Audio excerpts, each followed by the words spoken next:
Oke, jadi saya langsung aja ke materi ya. Jadi untuk pertemuan kali ini kita bahas tentang transform and conquer ya. Jadi materi awalnya kan divide and conquer, kemudian decrease and conquer. Nah, sekarang yang ketiga adalah transform and conquer ya. Jadi kalau kita lihat dari kalimat berarti transform ya, berarti ada perubahan bentuk ya, perubahan bentuk dan conquer ya. Jadi konsep dari transform and conquer seperti yang tadi kita duga ya, adanya perubahan bentuk atau transformasi. Jadi konsepnya adalah men-solving problem dengan cara transformasi ya. Transformasinya seperti apa? Ya, bisa kita lihat yang pertama adalah instant simplification ya. Artinya dia membentuk instan yang lebih simple dari problem yang sama, atau juga bisa berupa representation change, artinya dia membuat representasi yang berbeda dengan instan, atau kita membuat problem reduction ya, jadi mereduksi problem ya, dengan algoritma yang tersedia. Jadi ini konsepnya bisa berupa instant simplification, bisa representation change, dan problem reduction. Nah, untuk yang kasus instant simplification ini adalah pre-sorting ya, bagaimana kita men-solving kasus di pre-sorting ya. Jadi many problem involve list are easier when list is solved ya. Jadi biasanya pre-sorting itu adalah sebelum kita melakukan pencarian ya memang kita melakukan sortir ya. Nah, ini dipakai di searching, kemudian kita menghitung nilai median ya, selection problem. Kemudian bisa juga dipakai untuk mencari elemen yang unik ya. Nah, ini banyak dan sudah dibahas juga di sebelumnya ya. Saya mungkin langsung saja, jadi kita fokusnya nanti di AVL3 ya. Jadi ini sebenarnya algoritmanya singgung juga dengan yang kemarin-kemarin ya. Jadi saya lebih ke AVL3, AVL. Nah ini balance tree. Nah, ini yang belum sempat saya bahas kemarin ya. Jadi ini kita coba bahas tentang AVL3. Ini lebih gampang saya buat di dalam satu modul sendiri ya. Jadi konsepnya tentang AVL3. Ya. Nah, AVL3 ini adalah salah satu dari binary search tree ya, yang terbentuk secara seimbang. Jadi intinya Anda membuat pohon biner yang balance ya. Jadi seimbang. Selisih antara cabang kiri dan kanan itu tidak boleh lebih dari satu ya. Artinya tidak boleh pincangnya itu lebih dari satu ya. Untuk tinggi dari AVL3 itu selalu O log n, di mana n adalah jumlah node di dalam tree. Kita lihat di sini cara melakukan insertion di AVL3 ya. Jadi bagaimana kita membentuk pohon AVL3 dengan binary search tree ya. Jadi intinya gini, waktu kita bangun dulu ya, ada suatu data acak, yang kita kerjakan pertama adalah membentuk dulu pohon biner ya, atau binary search tree. Setelah pohon biner itu terbentuk, pasti pohon biner itu tidak seimbang. Nah, barulah kita lakukan proses AVL3. Proses AVL3 ini ada 4 macam kasus. Ya, ada left case, ada left-right case, ada right-right case, dan ada right-left case. Jadi ada 4 ya. Left case, left-right, right-right, right-left ya. Nah, kita lihat masing-masing case ya. Ini adalah case yang pertama ya. Jadi kita left case ya. Kalau Anda lihat left case berarti kan pincangnya ya di sebelah kiri. Jadi tidak seimbang antara subtree kiri 5 dan child kiri 3 ya. Jadi dia tidak seimbang. Sehingga agar bisa seimbang, maka ini akan kita naikkan. Jadi yang menjadi root nanti adalah yang 5. Jadi kita rotasi. Jadi pohon ini kita rotasi. Ya, kita rotasi. Jadi Anda logikanya misalnya angka 5 ini kita jadikan root. Kemudian kita putar. Sehingga 7 nanti akan menjadi child dari 5. Ya kan? Nah, tapi yang 6 itu gimana? Nanti 6 itu akan menjadi cabang dari sebelah 7. Nah, gitu. Jadi Anda lihat ya perbedaannya. Jadi ini namanya rotasi ke kanan, right rotation. Jadi kalau kasusnya left case, maka solusinya adalah right rotation. Ya, seperti ini hasilnya. Nah, ini pohon ini sudah seimbang. Ya. Kemudian case kedua adalah yang left right. Ya. Jadi left right tidak seimbang terjadi pada subtree kiri 2 dengan kanan 4. Nah, Anda kalau perhatikan ini, dia kan tidak seimbang ya. Nah, agar dia seimbang, maka ada yang kita jadikan root. Nah, yang jadi root di sini berarti, nah, kita lakukan dulu ya. Jadi untuk menyelesaikan ini, karena dia left right, maka kita jadikan dulu left karena belum bisa dirotasi nih. Belum bisa dirotasi. Jadi kita jadikan left rotation dulu. Jadi kita left rotation ya, sehingga hasilnya itu kayak gini. Nah, jadi 78 ya kan. Kemudian yang 21 itu nanti jadi bawah ya. Jadi di bawah posisinya. Ini namanya left rotation. Nah, setelah jadi left rotation, baru kita right rotation. Ya, jadi kasusnya kan left right ya. Nah, setelah udah left rotation, baru kita right rotation. Sehingga yang jadi root itu nanti jadi angka 4. Jadi kasus yang awalnya ini, kemudian kita jadikan left dulu. Ya. Jadi nggak bisa langsung rotationnya full gitu ya. Jadi dia left right, berarti kita jadikan left dulu. Ya, setelah jadi left, baru kita right rotation. Seperti ini hasilnya. Kemudian kasus yang ketiga adalah yang right. Right itu sama seperti ini. Nah, jadi kalau dia right case, berarti yang angka 4 ini itu nanti yang akan jadi root. Nah, nanti hasilnya akan sama seperti yang di kasus yang pertama tadi. Ini kita rotasi ke kiri. Hasilnya seperti ini. Ya, Anda bisa lihat ya. Nah, ya kan? Nah, kasus yang keempat adalah yang left case. Ya, jadi tidak seimbang terjadi pada subtree 8 dengan child yang kiri 6. Ya.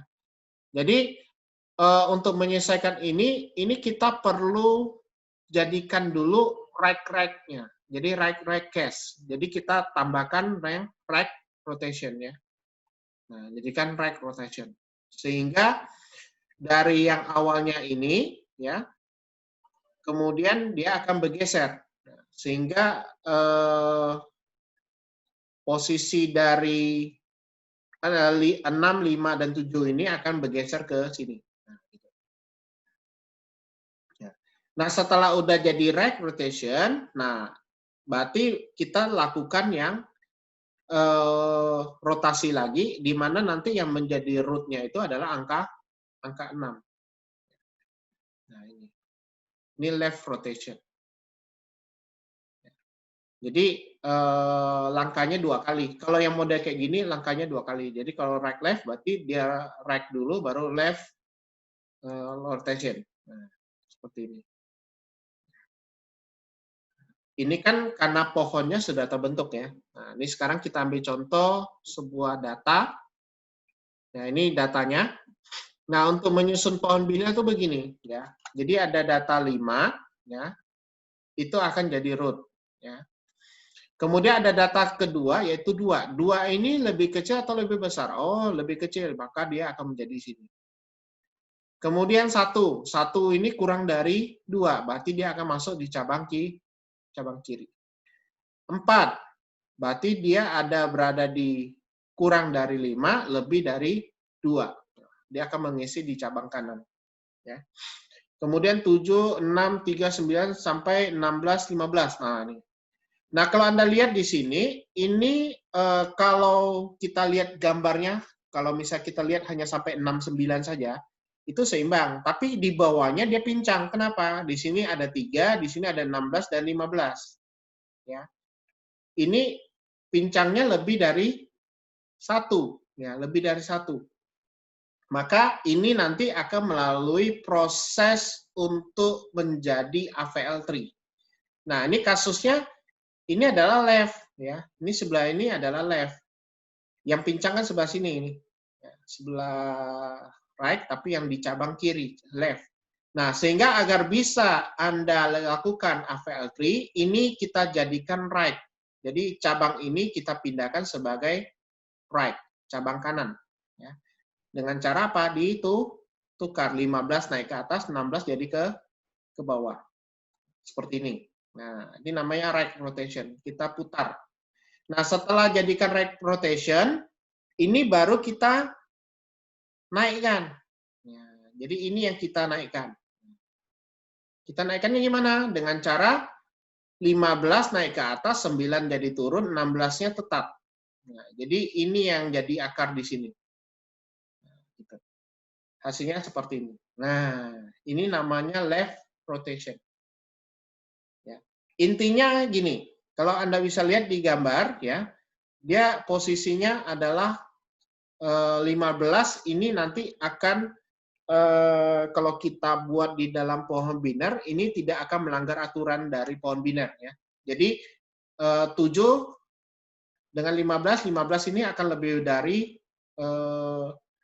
7 ya, 15 lebih dari 7, maka dia akan berada di cabang kanan. Nah, angka 9 ini kurang dari 15 dan lebih dari 7, maka cabangnya di sebelah sini. Jadi ini tidak akan melanggar dari aturan dari pohon biner. Nah, ini adalah hasil akhir dari pohon yang ini ya, menjadi pohon yang balance. Ini hasil akhirnya. Nah, sekarang pohon sudah seimbang. Ya, ini adalah pohon yang sudah seimbang. Jadi untuk di AVL3 ya kasusnya gini. Jadi kalau misalnya saya punya data acak, kemudian Anda susun dalam pohon biner, setelah jadi pohon biner, baru Anda susun ke dalam pohon AVL seperti ini. Ya. Jadi kalau di program, ya udah saya upload ya. Jadi di AVL3 ini, jadi ada left, ada right, ada left, ada right, left. Ya. Jadi untuk tampilannya saya menggunakan kunjungan ya. Jadi ada Anda perhatikan di AVL3 itu nanti ada fungsi untuk left rotate, jadi nanti rotasinya kiri, kemudian ada yang rotasinya sebelah kanan. Ya. Nah, jadi untuk menghitung dia balance atau tidak, itu lihat dari ketinggian dan balance-nya. Nah, jadi di sini saya tambahkan ada kunjungan pre-order, in-order, dan post-order. Jadi kalau misalnya saya punya data, misalnya root-nya ini kita bisa ganti nih. Tadi datanya adalah, saya buat ini ya. Nah, ini kita bisa ganti nih. Saya buat dulu datanya. Ini 5, ini 2, ini 1, 4, 7, 6 ya.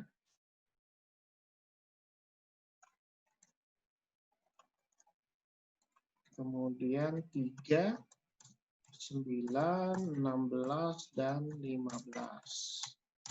Nah, sehingga kita bisa dapatkan yang pre-order, in-order, dan post-order ya. Kalau yang tadi kita lihat in-ordernya berarti ini kalau kita buat pre-order berarti 5, 2, 1 ya. Kemudian 4, 3 ya. 7, 6 ya. Kemudian 15, 9, 16. Nah, ini untuk pre-order. Kalau in-order, the order itu semuanya sortir ya, sudah diurutkan ya. Jadi 1, 2, 3, 4, 5, 6, 7, 9, 15, 16. Itu in-order. Kalau post-order, untuk yang kasus ini ya, kita coba ya. Post order itu adalah kita mulai dari 1 ya. 1, 3, 4, 2 ya. Kemudian loncat ke sebelah sini. 6, 9, 16, 15, 7, baru di 5. Sekarang kita coba demonya. Ini hasilnya. Ini.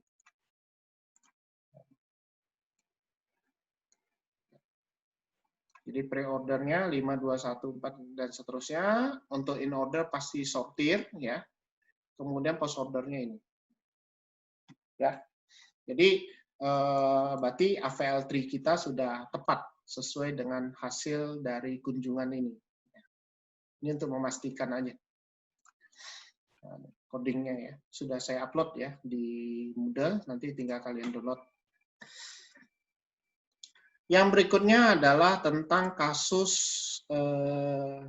heap sort. Ini untuk heap sort ya. Jadi saya pakai modul yang lebih gampang dibaca gitu ya. Jadi untuk heap sort ini kita bermain dengan order binary tree. Jadi order binary tree di mana nanti menggunakan konsep max heap. Max heap itu artinya parent harus lebih besar dari child. Jadi value-nya parent harus lebih besar dari child. Nah, kalau ini namanya max heap. Kenapa? Karena parent-nya lebih tinggi dari child. Anda bisa lihat ya. Parent lebih besar dari child.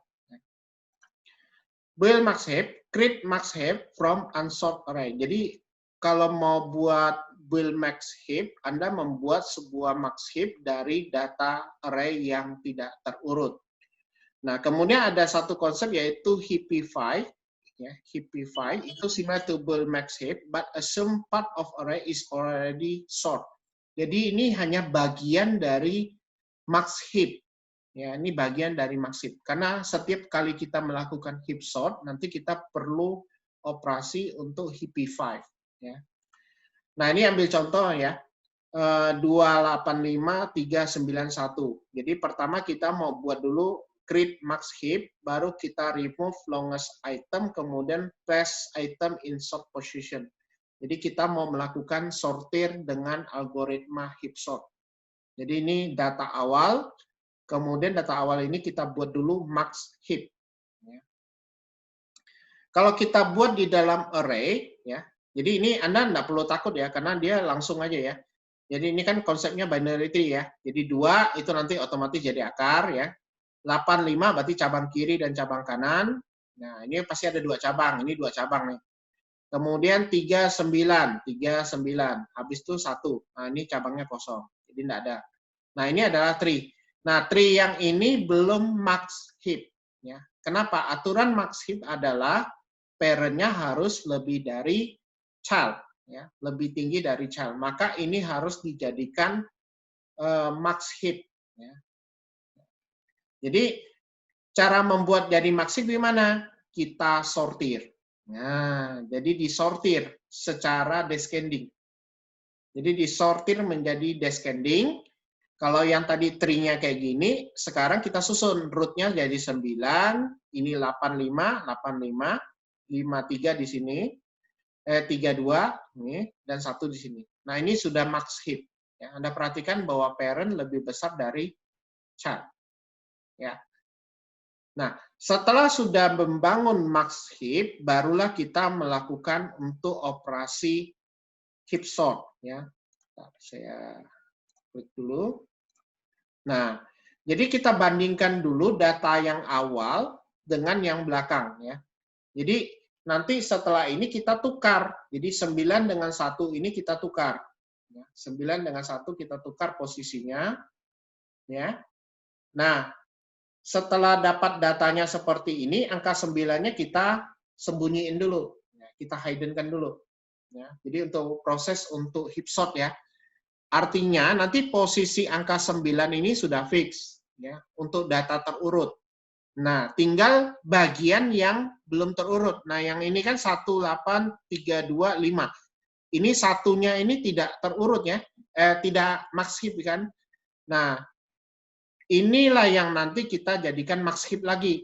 Nah, cara membuat jadi max heap. Nah, ini. Anda perhatikan. 8, 1. Nah, 8 lebih tinggi kan? Jadi ini yang akan naik. 1 turun ke bawah. Kemudian karena posisinya 3 lebih tinggi, maka 3 naik lagi. Jadi ini adalah proses untuk max heap atau heapify ya. Jadi sini heapify-nya nih. Ini namanya heapify. Ya. Nah, angka 9-nya mana? 9-nya sudah jadi data terurut. Jadi dia ditaruh di belakang. Ya. Jadi yang nanti setelah ini selesai, tinggal 5 data aja yang mau kita proses. Nah, ini. Dan ini sudah dalam keadaan max heap. Jadi iterasi pertama udah selesai di sini. 9-nya sudah terurut. Ya. Nah, 8, 3, 5, 1, 2 ini yang akan kita lanjut ke iterasi berikutnya. Ya. Iterasi berikutnya apa? Ya, caranya sama. 8 dengan 2 ini kita bandingkan. Ya. Kita bandingkan lagi. 8 dengan 2. Ya. Kemudian kita tukar posisinya. Ya, 2, 8. Ya kan?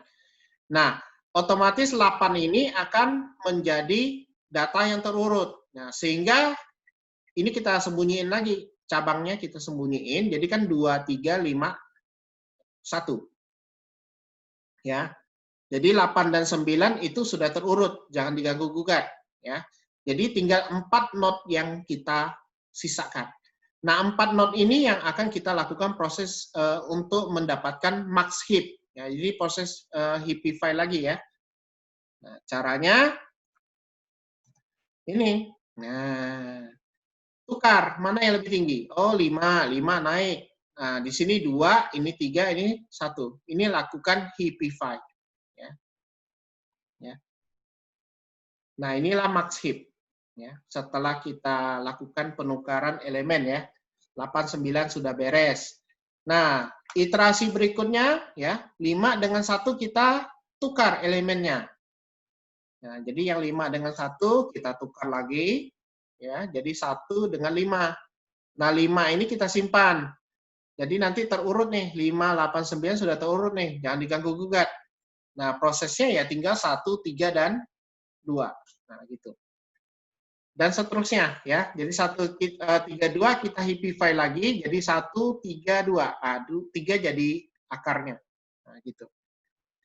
Ya, jadi aturannya adalah parent selalu lebih besar dari child. Ya. Nah, setelah ini diberlakukan, kita jadikan max heap, ya, maka 3 dengan 2 nanti kita tukar lagi. Nah, jadi ini iterasi berikutnya yang keempat. Nah, ini 3 dengan 2 kita tukar lagi, sehingga jadi 2, 3 di sini. Nah, gitu kan. Nah, 3-nya kita sembunyiin. Berarti 3, 5, 8, 9 sudah benar. Tinggal 2 data nih. Nah, ini jadikan max heap. Jadi 2, 1 ini harus max heap atau heapify dulu ya. Anda lakukan heapify sehingga jadikan max heap. Ya. Nah, setelah jadi max heap, ini 1, 2 dan 1 ini kita tukar posisinya. Nah, kemudian 2-nya nanti kita simpan, hasilnya tinggal 1 ini. Dan hasil akhir adalah di sini. Nah, ini prosesnya ya. Jadi cara melakukan heap sort. Ya. Semoga ini penjelasan yang ini bisa kalian terima ya. Nah, ini kebetulan slide-nya udah saya upload. Nah, kalau kita lihat di aplikasi heap sort, ya, jadi ada operasi namanya heapify. Ya. Jadi ada heapify, dan datanya, ini kebetulan datanya yang ini, maka bisa kita lakukan sortir secara heap sort. Ini algoritmanya. Nah, ini. Jadi intinya tuh dia yang besar itu nanti ada di sebelah kanan ya. Jadi kayak model bubble sort tapi bukan bubble sort ya. Jadi dia menggunakan konsep pohon di heap sort. Ya. Gitu. Ini ya untuk kasus di sort. Ya. Nanti kalian boleh praktek yang ini ya. Digunakan operasi heapify untuk mendapatkan heap sort. Ya. Kemudian yang berikutnya adalah tentang Horner rule polinomial. Ini sebenarnya mengulang lagi yang kemarin ya. Jadi ini saya kembalikan lagi kodenya ya. Jadi ini semuanya sama ya. Ya, jadi inti yang paling utama itu memang yang heap sort dengan AVL3 untuk transform dari ini konsep dari transform and conquer. Nampak jelas ya waktu kita melakukan AVL3 ya, dia berubah ya, datanya berubah. Kenapa? Karena dari cabang menjadi akar ya, dan seterusnya dari child menjadi parent ya, naik sebagainya dan sebagainya. Jadi ada konsep transform dan nanti hasilnya juga bisa menyelesaikan per problem. Nah, sama seperti yang di Hipsot tadi ya. Hipsot juga sama, dia transform ya. Jadi konsep utama dari transform itu ya bisa berubah menjadi representasi ya, bisa smaller instant ya dalam bentuk instant yang simplification. Ada yang model representation change ya. Kalau yang tadi itu representation change ya. Jadi yang di Hipsot dan di AVL3 itu representation change ya. Tapi kalau untuk pre-sorting itu bermainnya di instant simplification. Kalau yang problem reduction itu lebih condong ke ini. Nah, ini LCM ya. Jadi computing LCM. Mungkin untuk pertemuan hari ini yang terkait dengan ini ya cukup. Ada yang mau ditanyakan?